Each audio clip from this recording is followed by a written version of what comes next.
The first time Natalie Brooks asked me to break a rule for her, she was barefoot in the passenger seat of my truck, holding her silver heels like weapons and staring straight through the rain on my windshield. "Drive past my street," she said softly. "Just once."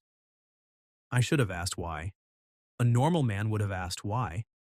But I was 30 years old, newly good at pretending I didn't miss things, and Natalie was my ex-girlfriend's best friend. The one woman in town I had spent 2 years training myself not to look at for too long. So I kept both hands on the wheel and said, "That sounds like the beginning of a country song." She glanced at me, and despite the mascara smudged under one eye, despite the tremble in her voice, she smiled. A bad one? The kind my dad would play while fixing a lawnmower he swore wasn't broken. That got a real laugh out of her, small, surprised, and gone too fast. "My name is Caleb Price. I'm 30. I work as a claims adjuster for an insurance company in Grand Rapids, and most days my life is about measuring damage other people survived. Hail dents, basement floods, fender benders, roof leaks after April storms. I'm good at staying calm around wreckage.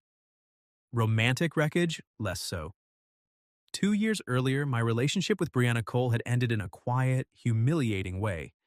No screaming, no thrown plates.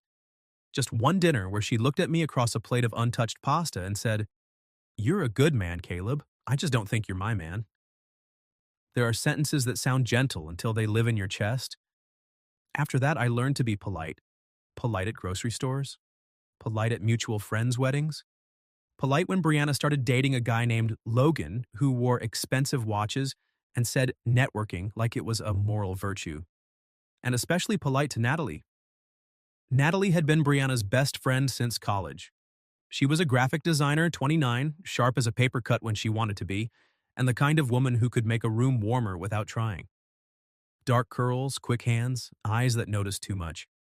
The first time I met her, she corrected my Scrabble word, stole one of my fries, and told Brianna, "He's cute, but he looks like he alphabetizes his socks."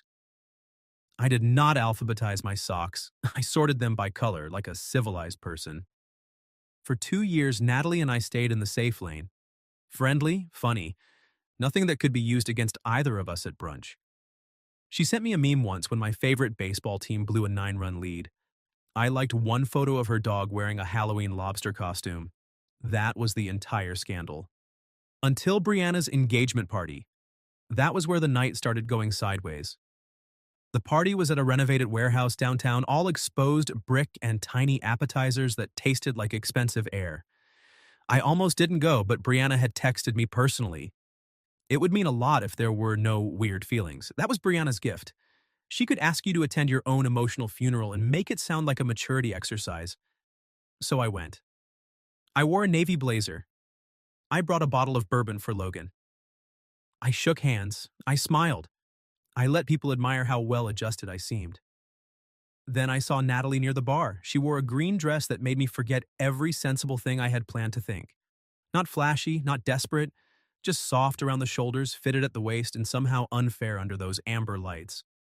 Her curls were pinned up badly like she had fought them and lost on purpose. She caught me looking. I looked away too late. She came over with 2 glasses of champagne and handed me one. "For courage," she said. "I thought that was what the bourbon was for." "That's for Logan. This is for surviving Logan." I laughed before I could stop myself. She leaned closer, just enough that I caught the scent of rain and vanilla on her skin. "You doing okay?" There it was. Not the polite version, not the party version, the real question. "I'm great," I said. Terrible lie. "I've been practicing." "Practice less." I looked at her then, really looked, and something in my chest shifted in a way I did not appreciate. Natalie wasn't pitying me. She wasn't studying me like I was Brianna's leftover problem. She was standing there like she had chosen my corner of the room because it was where she wanted to be. That was dangerous. So I said, "You look nice." Her eyebrow lifted. "Nice?" "Very nice." That sounded painful for you. I'm trying not to get murdered by the friendship code. Natalie's smile faded just a little. Not enough for anyone else to notice, enough for me. "The code," she said. "Your best friend is wearing an engagement ring 10 feet away. And you're wearing guilt like a rented tux." Before I could answer, Brianna's laugh rang out from across the room. Natalie looked over at her and something closed behind her eyes. For the next hour, I watched Natalie play her role perfectly. Toasting, hugging, adjusting Brianna's veil-like white party headband when it slipped, laughing when Logan made a joke about upgrading from the starter years. I hated that joke more than I should have. At 11, I found Natalie outside under the awning, rain falling hard beyond the curb. She was sitting on a concrete planter, shoes off, staring at her phone like it had personally disappointed her. "You escaping?" I asked. She looked up. "Thinking about it." "Need me to call you a ride?" My ride left with someone named Madison who does Pilates and says things like, "my truth." Ouch. Honestly, Madison has excellent posture. I respect the threat. I smiled. "I can drive you." She hesitated. That hesitation said more than yes would have. "Natalie," I said softer, "it's just a ride." Her eyes met mine. "No," she said. "It isn't." The rain filled the space between us. Then she stood, gathered her heels in one hand, and walked to my truck beside me without another word. Now, 10 minutes later, we were stopped at a red light 3 blocks from her apartment, and she had asked me to drive past her street. Just once. Her bare feet were tucked under her on the seat. The hem of her green dress had slipped over one knee. I kept my eyes forward like a gentleman and failed in small, private increments. "You know," I said, "most passengers just say thank you and quietly judge my music. I already judged it. That was fast. You have 3 Springsteen songs in a row. You're either soulful or emotionally constipated. Those are the only 2 options? For men over 28? Yes." I laughed, and she looked pleased with herself. Not rescued, not fragile, pleased. That mattered more than I expected. The light turned green. I drove past Maple Street. Natalie didn't look at her apartment building when we passed it. She looked at her hands. "Natalie, I know. You don't have to tell me anything. I know that too." But her voice had thinned. So I kept driving. Not far. Just around the block through wet streets shining orange under the lamps. The city looked emptied out like it was holding its breath for her. Finally, she said, "Brianna told me something tonight." I tightened my grip on the wheel. "About me?" "About me." That surprised me enough that I glanced over. Natalie's smile was gone now. What replaced it wasn't fear exactly, it was embarrassment. The adult kind. The kind that comes when someone exposes a feeling you had hidden carefully, even from yourself. She said I've always had a soft spot for damaged men, Natalie said. Then she looked right at you. I felt the words land between us. She said that in front of people? Quietly, but not quietly enough. My jaw tightened. "I'm sorry." "Don't be." Natalie turned toward me. "I'm not." The wipers dragged rain across the glass. I pulled to the curb without thinking, beside a closed bakery with striped awnings and a neon sign buzzing in the window. For a second, neither of us moved. "You're not?" I asked. She held my gaze, and there was nothing soft in it now except the part that made it dangerous. "No," she said, because the humiliating part wasn't that she said it. My heartbeat changed. Natalie leaned back against the seat, still barefoot, still holding those ridiculous silver heels, and whispered, "The humiliating part was that she was right. There are moments when the honest thing to do is also the stupidest." Natalie sat beside me in the blue glow of the dashboard, rain blurring the closed bakery beyond her window, and told me she had a soft spot for me. Not men like me. Me.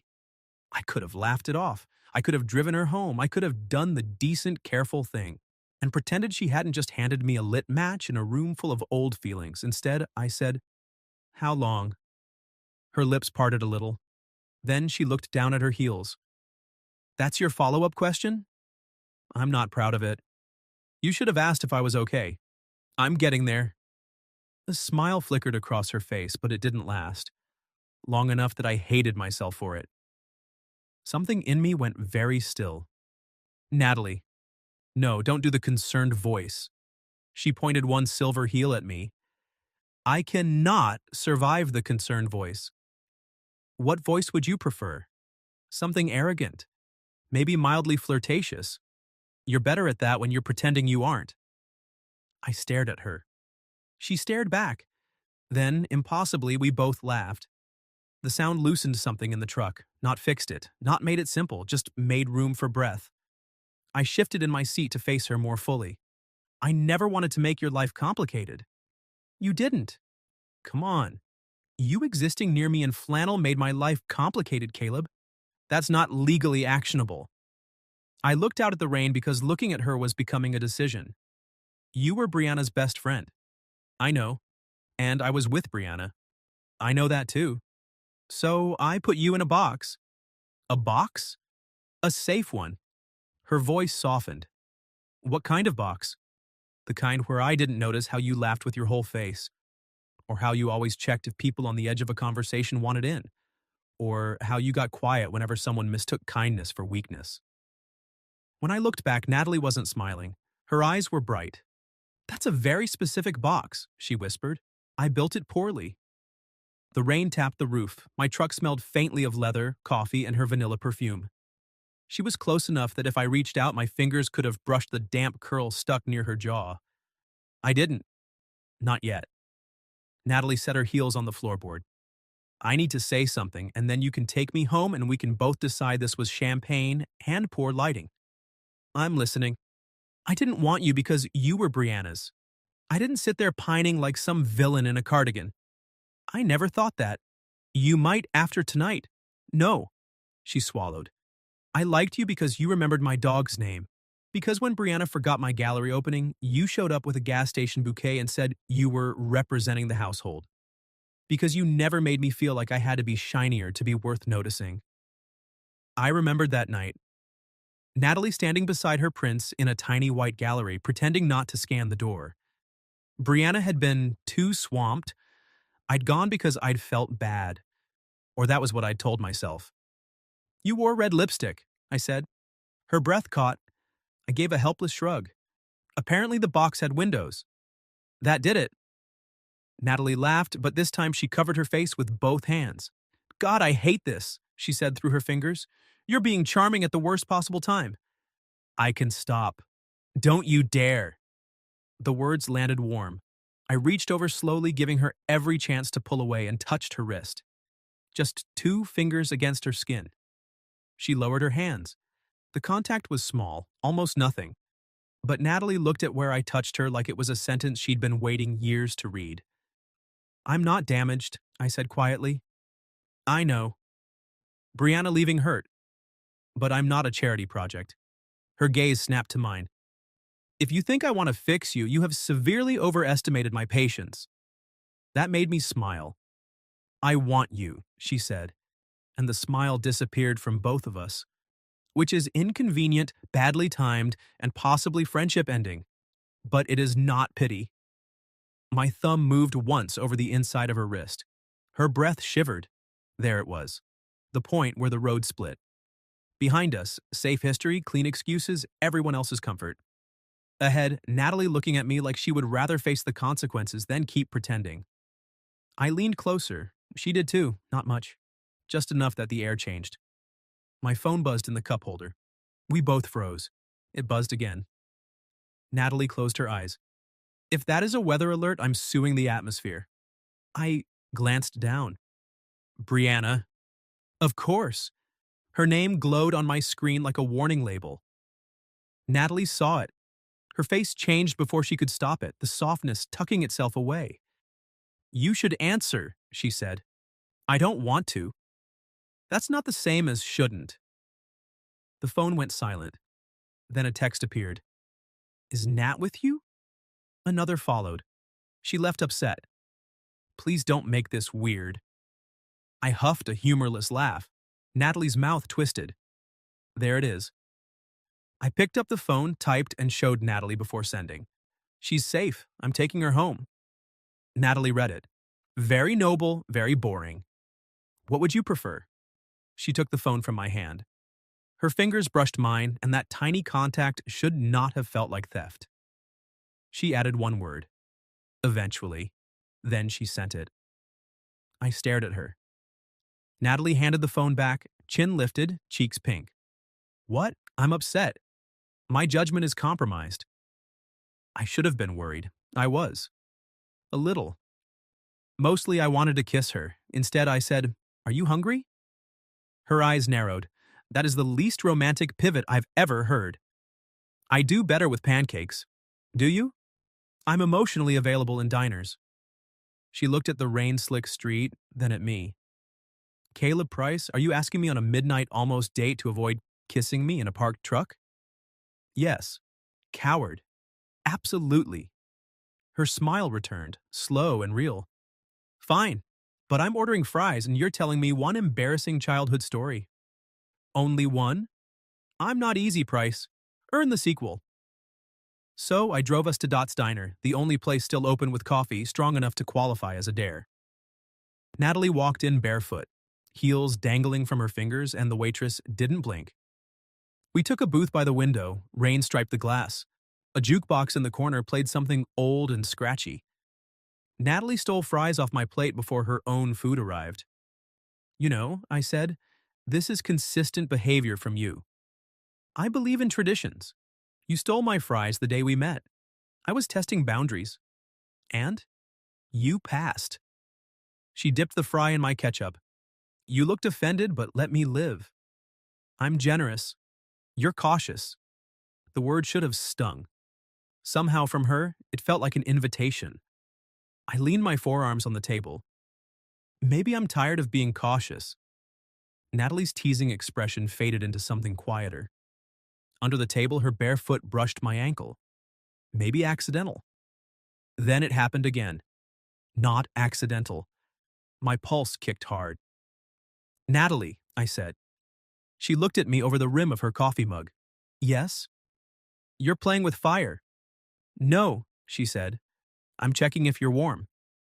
I reached under the table and found her hand.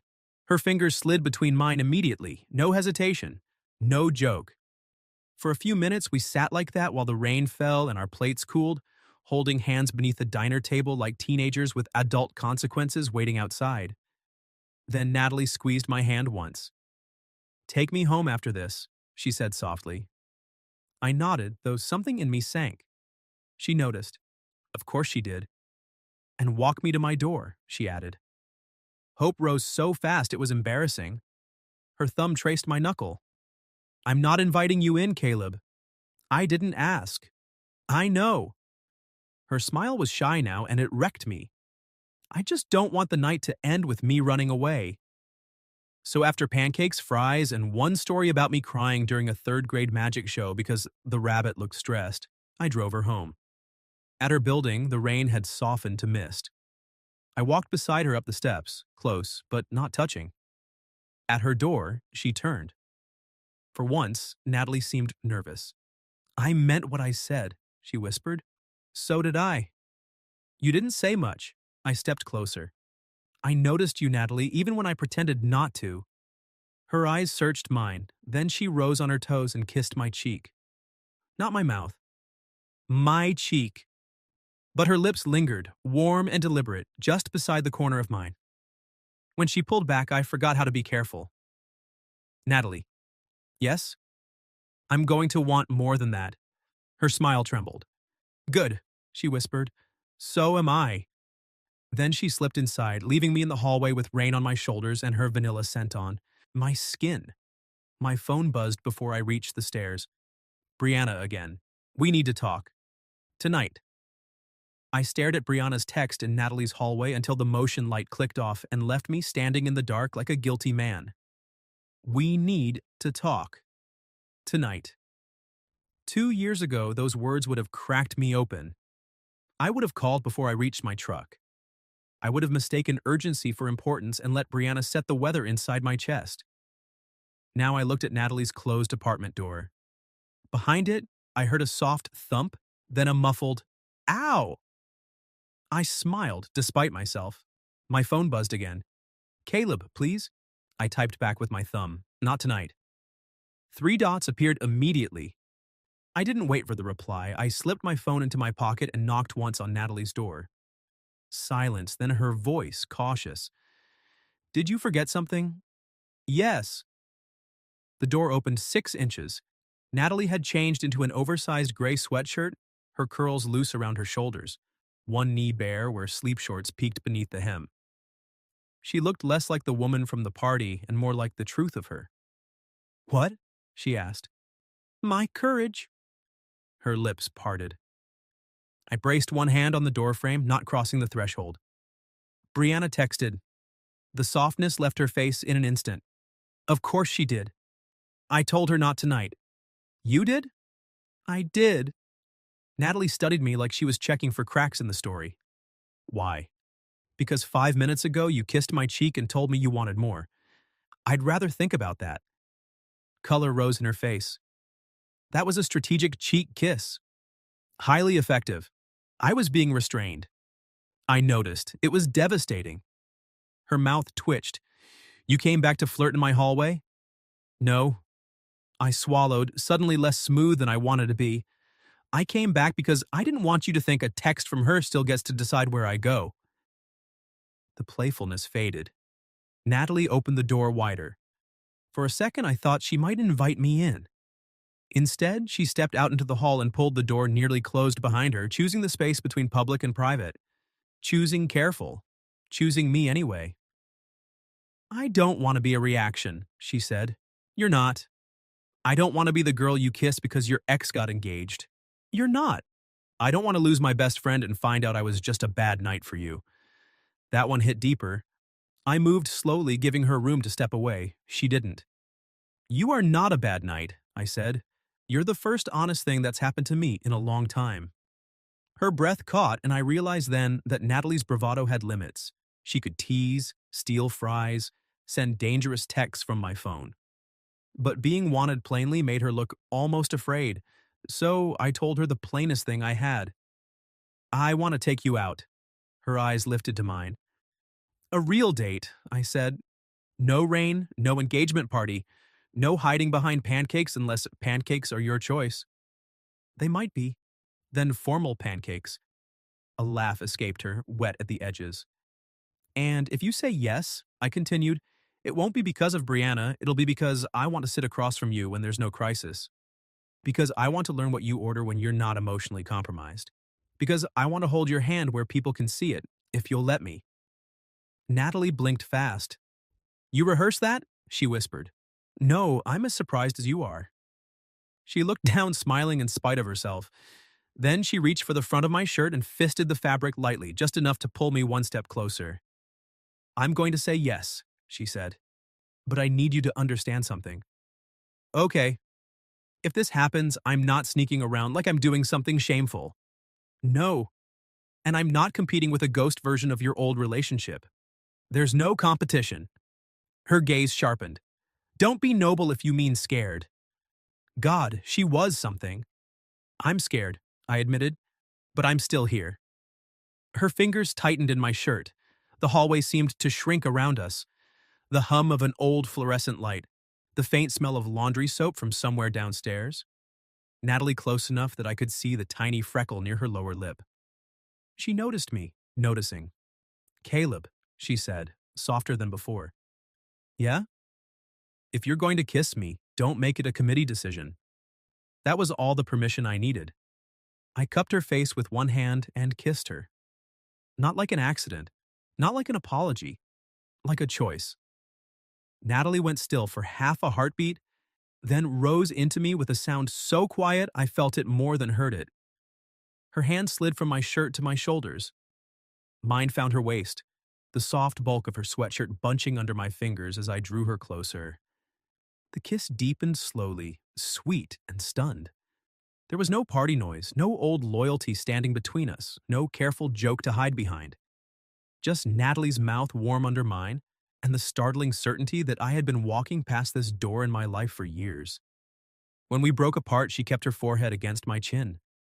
Well, she whispered. I smiled against her hair. That was more than a cheek. Don't get smug. Too late. She laughed and pressed her face briefly to my chest. I wrapped my arms around her because she leaned in first, because she wanted it, because I wanted it so badly my ribs hurt. Then my phone buzzed again. Natalie stiffened.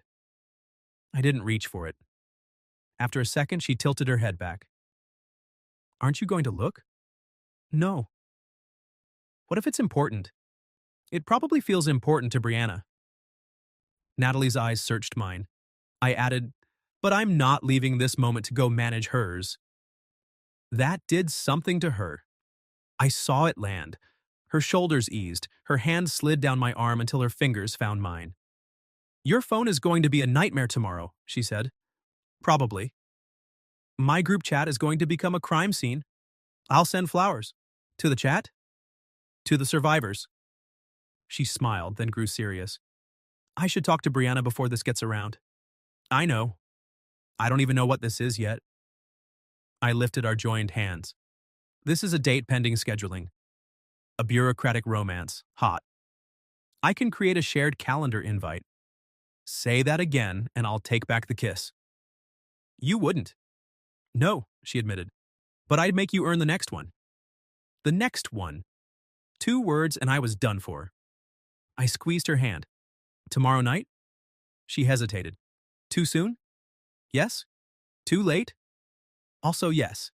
Her smile returned, small and bright. Tomorrow night. We stood there another minute, hands clasped, refusing to be sensible. Finally, she backed toward her door. Go home, Caleb. I'm trying. Try harder. I'm emotionally available in hallways now too, apparently. Dangerous development. She opened her door, then paused with one foot inside. Hey. Yeah? I'm glad you drove past my street. So am I. Her eyes warmed. Text me when you get home. Bossy. Responsive to training. I laughed and she closed the door with a smile still on her face. Only when I reached my truck did I check my phone. 3 missed calls from Brianna, 1 voicemail, 2 texts. The last one read, If Natalie is with you, she deserves to know what you never told her. For a moment, the old panic tried to rise. Then my phone lit with a new message. Natalie, if you are staring dramatically at your phone, stop. Drive safe. I sat there in the mist, grinning like an idiot. Me. You're very demanding for a woman who just assigned homework.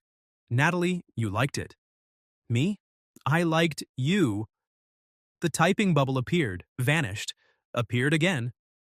Natalie, good. Don't forget by morning. I started the truck. But Brianna's message sat below hers like a stone under clear water waiting for daylight. By morning, Brianna's message had turned into a splinter. If Natalie is with you, she deserves to know what you never told her. I read it 3 times over black coffee, then put my phone face down like that made me mature. It did not. At 8:12, Natalie texted. Natalie, morning status report. Did you forget? Me. Forget what? Natalie. Bold choice, Price. Me? I remember everything. Especially the part where you threatened to make me earn the next kiss. Natalie. That was not a threat, that was a curriculum. I smiled so hard my face felt unfamiliar. Then I typed what I should have typed first. Me. Brianna sent something after I left. The typing bubble appeared. Disappeared. Natalie, about us? Me, about me. Apparently, something you deserve to know. This time, she didn't answer for almost a minute. Natalie, do I? I stared at that question. There were a lot of easy lies available. I could say Brianna was being dramatic. I could say it didn't matter. I could keep the splinter buried and hope it worked itself out. But I had kissed Natalie in a hallway and told her she was honest. So I answered like a man trying to deserve her. Me.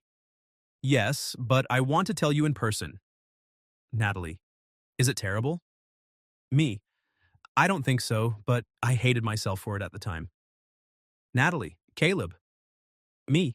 Tonight. Our date. I'll tell you before appetizers. Natalie. We're having appetizers? Me. Formal date. Multiple courses. Emotional disclosures. Natalie. Fine. But if your secret is that you alphabetize your socks, I already knew. Me? I do not alphabetize them. Natalie. Caleb. Me. I sort by color. Natalie. I need time to process this betrayal. I laughed, but my chest stayed tight. All day, I measured hail damage on a dented SUV and thought about Natalie's mouth. I inspected a leaking roof and thought about her hand pulling me closer by my shirt. I wrote wind-related loss on a report and thought, I am going to have to tell her I almost chose someone else's comfort over hers. Because that was the secret. Not dramatic, not criminal, just ugly. A year after Brianna and I broke up, she had called me crying from a parking lot. She'd had a fight with Natalie. She said Natalie was confused about me, that maybe she had feelings and it was making everything awkward. Brianna had asked if I felt anything back. I had lied. I'd told her no. Worse, I'd said Natalie was just lonely after a bad breakup, that she'd get over it. I'd made Natalie's feelings sound small because I was afraid of mine. At 7, I picked Natalie up wearing my best shirt and the expression of a man headed towards sentencing. She opened her door in a black wrap dress, curls down, lips berry dark, and every prepared sentence abandoned me. Her gaze swept over me. You look like you're about to confess to stealing museum art. You look like museum art. She blinked. Then her smile went soft in a way that made me want to step inside and forget dinner existed. Good recovery, she said. I held out a small paper bag. She took it, suspicious. Inside was a pair of folded socks, navy blue, tiny pancakes on them. Natalie pressed her lips together. Is this an apology or a cry for help? Both. She laughed, and some of the fear between us loosened. The restaurant was small and warm, with candles in amber jars and tables close enough that our knees brushed under the linen. Natalie ordered calamari for bravery. I ordered wine I hoped didn't sound like I was reading off the label. When the waiter left, she folded her hands and looked at me. Before appetizers, she said. I exhaled. Right. So I told her. About Brianna's call. About the question. About my lie. About saying Natalie was lonely because it was easier than admitting I had noticed her. Wanted her. Missed her when she wasn't in rooms. Natalie listened without interrupting. That was worse than anger. When I finished, the candle flickered between us. She looked down at her water glass. You made me sound pathetic.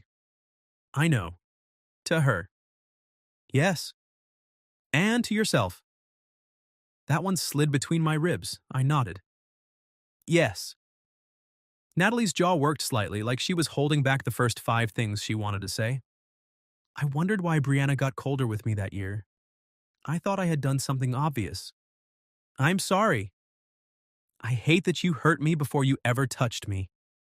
My throat tightened. I do too. She looked up then. Her eyes were shiny, but her voice stayed steady. Why tell me now? Because I don't want whatever happens between us to be built around me looking good. I leaned forward. I want you to know me, even the cowardly parts. For a moment I thought she might leave. Instead, she reached across the table and touched the back of my hand with 2 fingers. Not forgiveness. Contact. You don't get points for honesty you owed me, she said. I know. But you do get credit for not letting her tell it first. I turned my hand over slowly. She let me catch her fingers. I should have chosen you then, I said. Her mouth trembled once. You didn't have to choose me. You just had to not dismiss me. I know. And now? Now I'm choosing you. The words came out quiet, but they felt like stepping into sunlight. Natalie held my gaze. Even if Brianna is furious? Yes. Even if people talk? Yes. Even if I steal your fries forever? I smiled. I assumed that was in the contract. She looked down at our joined hands. Her thumb brushed mine. I'm still mad. You should be. But I don't want to go home. Hope moved carefully through me. Then don't. Her eyes narrowed. That sounded smoother than intended. I meant stay for dinner. Sure you did. The calamari arrived, saving me from myself. Dinner became something strange and tender. We talked about safer things, then dangerous ones. Her first design job, my mother's suspicious devotion to holiday yard decorations, the way Natalie had once cried in a supply closet after a client called her work cute. It was good work, she said, stabbing a piece of pasta, but I hate that I needed someone else to say it. It was good work, I said. She glanced up. You haven't seen it. I saw your gallery show. That was years ago. I remember the blueprint, the one with the woman standing in the lake. Natalie went still. That was my favorite. I know. How? Because you stood near it like you were guarding it. The anger in her face softened into something almost helpless. You make it very hard to stay properly mad, she whispered. I can say something about spreadsheets. Don't ruin this. After dinner, we walked along the river because neither of us wanted the night to end. The air smelled like wet pavement and spring. At the railing, Natalie slipped her hand into mine first. I talked to Brianna today, she said. My stomach tightened. Natalie squeezed my hand. No, stay here with me. Don't go into courtroom face. I turned toward her. Okay. She was upset. She said I was humiliating her. I told her my feelings weren't a public relations issue. I almost smiled. Good. She also said you'd hurt me. I might. Natalie looked at me. That's not the romantic answer. It's the true one. I don't want to, but I'm capable of it. You already know that. She studied me for a long second. Then she stepped closer until her dress brushed my legs and her free hand rested against my chest. Then don't be careless with me, she said. I lifted my hand to her cheek. I won't. And don't disappear into guilt. I am not dating your remorse. My pulse stumbled. Dating? Her cheeks colored, but she held my gaze. I'm considering the term. I'm very supportive of the term. Of course you are. I bent my head. Can I kiss my possible date? Natalie's eyes warmed. You can kiss the woman who is still mad at you. That woman is intimidating. She likes you anyway. So I kissed her under the river lights, slowly at first, then with less restraint when she rose onto her toes and smiled against my mouth. Her arm slid around my neck. Mine wrapped around her waist. The city moved around us, cars hissing over damp streets, strangers passing behind us, and Natalie kissed me like she was choosing me in public. When she pulled back, her forehead rested against mine. I'm not ready to tell everyone, she whispered, but I'm not hiding because I'm ashamed. Then we go at your pace. Our pace, she corrected. I smiled. Our pace. My phone buzzed in my pocket. We both heard it. Natalie looked at me, then at my pocket. If that's her, I don't want her in this kiss. I took out my phone, turned it off without checking, and put it away. Natalie's smile was small, grateful, and a little wicked. Good choice, she said. I'm learning. Earned 1 point. How many for the next kiss? She tugged me down by my collar. This one's extra credit, she whispered. The next morning, Natalie sent me a photo of the pancake socks on her feet. Natalie, I'm wearing evidence of your emotional growth. Me. They look better on you. Natalie, everything does. Me? Modest. Natalie, accurate. I was still smiling when Brianna called. For once, I answered. She didn't say hello. Are you seriously doing this? I looked across my kitchen at the sunlight on the floor, at the coffee mug Natalie had teased me for owning because it said, claims happen. Yes, I said. A pause. Then Brianna laughed once, sharp and disbelieving. Wow. I'm not trying to hurt you. No, you're just dating my best friend right after my engagement party. We're not doing this at you. That's convenient. I closed my eyes. The old version of me would have apologized until there was nothing left of my spine. But Natalie's voice from the river came back to me. Don't disappear into guilt. I'm sorry this hurts, I said. But Natalie isn't a punishment. She's a person. And I'm not going to talk about her like she's something that happened to you. Brianna went quiet. When she spoke again, her voice was colder. She'll regret this. Maybe, I said, but that will be between her and me. It wasn't a perfect speech. It didn't fix anything. But when I hung up, I didn't feel cruel. I felt free.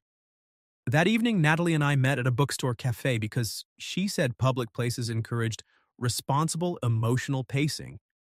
She arrived in jeans, a cream sweater, and the pancake socks visible above her boots because apparently she had decided to ruin me in stages. She slid into the chair across from me and narrowed her eyes. Why are you looking at me like that? Like what? Like you're about to say something sincere and inconvenient. I talked to Brianna. Natalie's smile faded, but she didn't flinch. And I told her I'm choosing you. Her fingers went still around her cup. Outside, dusk pressed blue against the windows. Inside, the cafe smelled like cinnamon, espresso, and old paper. Natalie looked down at the table for so long I wondered if I had said too much. Then she whispered, "Say it again." My chest tightened. I reached across the little table, palm up. She put her hand in mine. "I'm choosing you," I said. Natalie's eyes shone, but her mouth curved. Even though I'm bossy? Especially then. Even though I'm still angry about the lonely comment? I expect to be paying emotional damages for a while. Good. I accept payment in coffee, foot rubs, and public declarations. Done. Her thumb moved over my knuckles. I talked to her, too. I held still. She cried, Natalie said softly. Then I cried, which was annoying because I had good eyeliner on. Tragic. Devastating. She took a breath. I told her I loved her. I told her I wasn't asking permission. And I told her if our friendship only worked when I made my heart convenient for her, then maybe we needed to let it change. I squeezed her hand. How do you feel? Like I swallowed a chandelier. That sounds uncomfortable. Very sparkly, very sharp. She looked at me then, but I also feel relieved and scared and happy, which is a rude number of feelings. I smiled. We can take them one at a time. Natalie leaned back studying me. Is that your official boyfriend application? I nearly knocked over my coffee. She grinned. Oh, that got you. I'm fine. You are not fine. Your ears are red. My ears are private. Not from me. That sentence settled between us, playful and intimate all at once. I leaned closer. Are you asking me to be your boyfriend, Natalie Brooks? No, I'm giving you the opportunity to ask me properly. Ah. I believe in traditions. You steal fries and demand proposals. Relationship proposals, she corrected. Don't panic, claims happen. I laughed, then stood, and came around to her side of the table. She watched me, smile fading into surprise when I crouched beside her chair, still holding her hand. Around us, people kept reading. Cups clinked. Someone's laptop chimed. I didn't care. Natalie, I said, will you go out with me in a way that involves labels, inconvenient honesty, and a shared understanding that my fries are no longer legally mine? Her lips parted. Then she laughed, bright and teary, and cupped my face in both hands. Yes, she whispered. Obviously. She kissed me right there beside the biography shelf. Not a cautious kiss, not a secret one. A kiss that tasted like cinnamon and relief. Her smile pressed against mine, her fingers warm along my jaw. When I sat back down, an elderly woman at the next table lifted her coffee and a tiny toast. Natalie buried, her face in her hands. We have witnesses. Good, I said. I'm tired of pretending I don't want people to know. Her eyes softened over the tops of her fingers. After that, things didn't become simple. Brianna didn't magically bless us. Some friends picked careful, neutral phrases. Some didn't invite us to the same places for a while. Logan once gave me a look across a grocery aisle like I'd personally lowered property values. But Natalie and I kept choosing each other in small, stubborn ways. Sunday coffee, Wednesday takeout. Her feet in my lap while she edited design proofs, and I pretended not to enjoy rubbing her arches. My hand at the small of her back when we walked into rooms.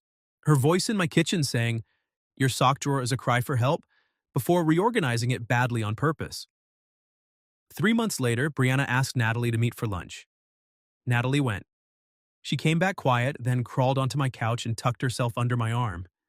She apologized, she said. For all of it? For enough to start. I kissed the top of her head. You okay? No. She slipped her hand under my shirt, resting her palm over my heart. But I think I will be. So I held her there while rain tapped the windows, the same kind of rain from the night she'd asked me to drive past her street. Only this time she wasn't asking to avoid home. She was in one. By the following spring, Natalie had a new gallery show. The night of the opening, she wore a blue dress and the berry lipstick that made it difficult for me to form complete sentences. Her favorite piece hung in the center wall. A woman standing at the edge of a dark street, silver heels in one hand, headlights glowing behind her. She had titled it Just Once. I stood beside her while people admired it, her fingers linked through mine in front of everyone. "You know," I murmured. "I'm pretty sure that's my truck." "It's inspired by your truck." "And that jawline?" "Artist's interpretation." "I'm handsome in this." "You're handsome in real life too. Don't make me regret saying that." I turned to look at her. Even surrounded by people, she felt like the only clear thing in the room. "Hey," I said softly. She glanced up. "Yeah? I'm glad you didn't go home that night." Her teasing expression faded into warmth. "I was so scared," she admitted. "I know. But you drove past my street. Just once." Natalie smiled, then stepped closer and kissed me under the gallery lights, in front of the painting, in front of anyone who cared to look. Her heels were on, this time. Her hand was steady in mine. And when she pulled back, she didn't look like a woman running from one life. She looked like a woman stepping into the next one, choosing it with her eyes open.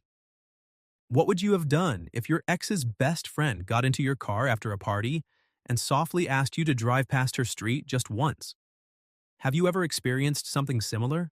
Wanting someone you thought you weren't allowed to want? Tell me your story in the comments. If you like this one, leave a like, subscribe, and I'll see you in the next video.